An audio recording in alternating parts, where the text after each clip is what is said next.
Magandang araw guys, magandang araw. Yun, dito na naman tayo sa ating munting vlog. So ayun na nga guys,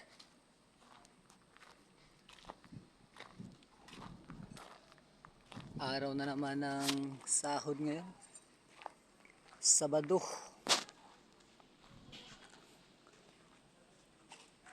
Pasyal ko muna kayo dito sa aming gawaan. Pasyal ko kayo guys sa ginagawa kong dump truck. Nagawa namin. May kasunod pa kaming gagawin ulit sa Lunes. Ito siguro ay trailer bed. Ayun guys, ayan siya, high side na siya. So nakita nyo naman guys, no? Ayan yung dati niya, yung kulay blue original. Yan yung dugtong niya. Yung tupi-tupi na backboard yan, palo ko lang guys. Dugtong yung pinaka ano lang, kasi putol kasi yan, galing sa Japan eh, pinutol yan eh, para maikarga sa wing van. Tin-wheeler dump truck lang guys ginawa namin. So yun, no, ispat-ispat pa lang para makapahabol lang guys sa balihin muna ba. Bali pa lang guys kasi di pa na full wheel, di pa finish oh. Pero okay na siya, nakapurma na. Yan guys, tingnan natin kung magkano mababali natin dito. High side dump truck. Dito muna tayo guys, ano, sa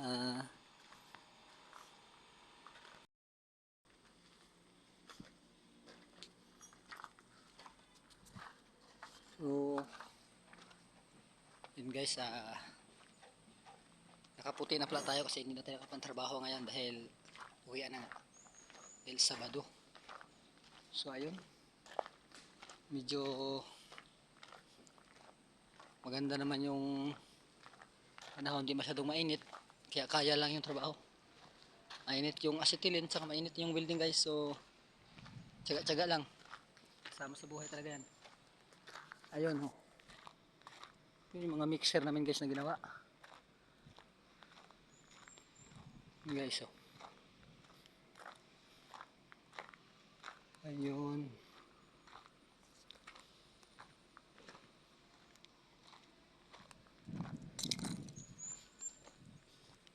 malungkot na yung lugar dito guys, wala ng tao. Nasa harap na siguro ng opisina, nagantay ng sahod. Tahimik. Problemado na naman iba ngayon sa sahuri, makawala.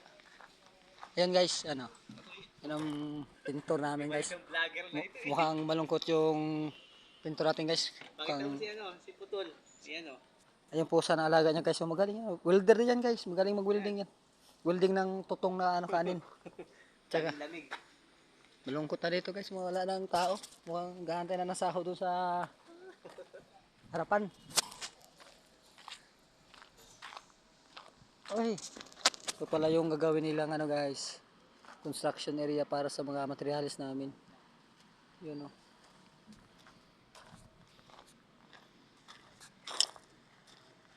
Nga tractor head. Yun guys, o tractor head o.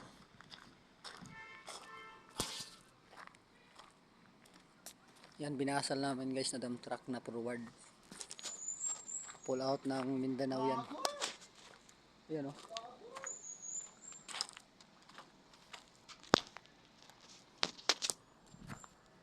So tsaga-tsaga lang sa buhay no guys. Ganoon naman talaga eh. So hanggang doon na lang guys.